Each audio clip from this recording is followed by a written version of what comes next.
97.9, 105.5, KISS FM. Charlie Puth, that's attention. It's Liz and Big Papa. It is a Confession Tuesday with life coach Rebecca Silence. InspiredResultsCoach.com is the website.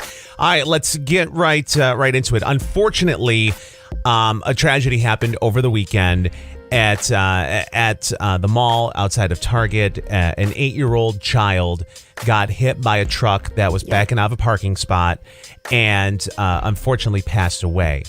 Now, there are a lot of people that are feeling a lot of feelings, and there are a lot of emotions that people are dealing with right now. My first question is, if you are the family of the 8-year-old, how do you process this? How does, what's a good way to kind of deal with these emotions? Because something sudden like that, it comes out of nowhere and it changes your life forever. Well, absolutely. What this family is going through is the unimaginable.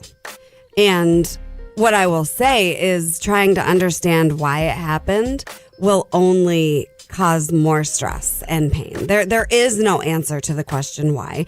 There is no way to rationalize or kind of make this unimaginably painful situation better. So what my suggestion is be willing to take as much time as you need to get through this. I can't say you're going to be okay. What I can say is your family will get through this. You will get through this. How? I don't exactly know yet. I'll give you some tips here, but there's nobody to blame, and there's no answer to the question why that, will make you feel any better. That I can promise you. With that being said, is it normal that people, when it comes to something as tragic like this, people are always looking for something to blame? Well, I think in any breakdown, it becomes a battle that ends up almost war-based in terms of the energy. Whose fault is it? Especially, when I'm coaching families and couples in my office, who's the most hurt? Who hurt the other one worse? And that doesn't get us back to connection and intimacy. I do know this for sure, that there's no situation that you can't use as rocket fuel in your life. There's no situation that can't make you a stronger, better version of you if you choose to get up when life throws you curveballs instead of staying down. And then again, I am encouraging you to take as much time as you need right now and practice impeccable self-care, right? Get sleep, eat, drink water, because if you become tired and hungry and grasping at vapors and running on fumes, this is just going to be so much worse.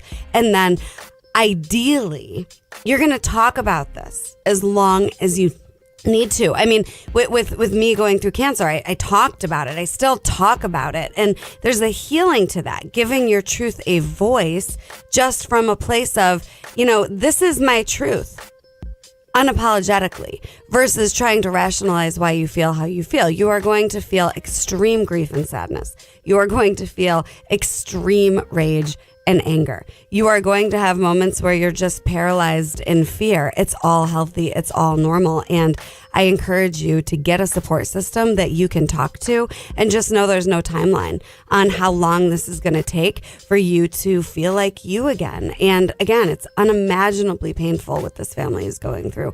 And my heart goes out to you, and I'm so sorry. And you can use this time as rocket fuel to get closer to the family that you still have. That I know for sure.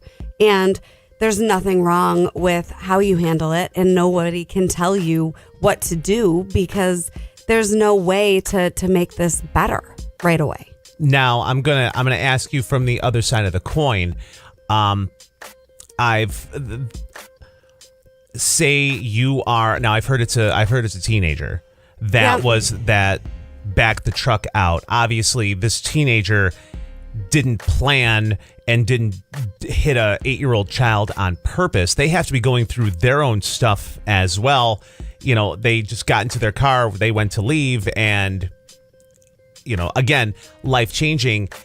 What's a good way to kind of help that aspect of it? Because all of a sudden an accident happened, right, and I didn't do it on purpose, obviously. I mean, nobody would. And all of a sudden you have that response, you have that on you as well. Right. I mean, what a life-changing moment in time that basically is the result of a perfect storm that is nobody's fault, and nobody is powerful enough to have coordinated the circumstances just so that the accident happened the way it did. Yeah, and again, none of us were there. None of us saw what Nope, happened. We yeah. don't know exactly how everything played out. But what I can say for sure is no one would get into the back, into a car and back up intentionally into an 8-year-old child. Unintentional, and then it still happened. Right. So now what? And exactly, for the driver, again, I hope and pray for you that you can see the innocence in this event, in this day, in this moment. You will again get through it. I can't tell you it's going to be okay, but I can tell you will get through it. And how people choose to proceed after these life-changingly devastating experiences is, I really believe, a true test of your character. And you're going to get to know yourself better than maybe you ever thought you would now because of this experience. And I'll say the same thing to you. Have a support system. Talk about it. Take as much time as you need and practice impeccable self-care. Also, you get to decide how you want to use this experience to help other people. And this is a situation that can help other people, because we talk about, be careful in the parking lot to our kids all the time, knowing, there's a slim chance that, accidents could happen, but it's very real that accidents could happen. So we can use this to educate our children about looking at the white light behind a car and knowing that means that the car is backing up, and talking about holding hands in the parking lot, and talking about being really, really careful and looking out for each other, just like we teach kids when we're doing bully prevention. Don't be a bystander. Same thing with safety issues in parking lots and safety issues in general. We can all learn from this, and we can all teach our families, and adults get hit in parking lots too. And the driver was 19. It could have been anybody at any age. It could have happened to any of our families. My heart is aching for all of you, the driver, the family, this precious soul that's now an angel. And I think that what we can do as a community is we can rally around this family, and we can honor this child, and we can somehow do our best to create a legacy for this family, for this child in this community. And it is one of the reasons that I choose to live here in the Utica area, because this community rallies around people when there is a tragedy. And I expect that that's what's going to happen with this situation. And let's just all love each other more and know that crises can bring us closer together. And trying to figure out why is only going to hurt all of us more. I'm so sorry for the driver, for the family, and just know that you're held and supported by strangers. Absolutely. Life coach Rebecca Silence, inspiredresultscoach.com. Just real quick in closing, there are people that will say, well, where are the parents? There are people who say, well, why didn't the kid look before he backed up? There are going to be. The fact is, unless you were there, you don't know. And it's a perfect storm that nobody had control over. Exactly. So obviously our thoughts and prayers are with everybody that was affected. Rebecca, thank you so much. You helped a lot of people today just by being able to talk about it, and thank you. Yeah, and thank you.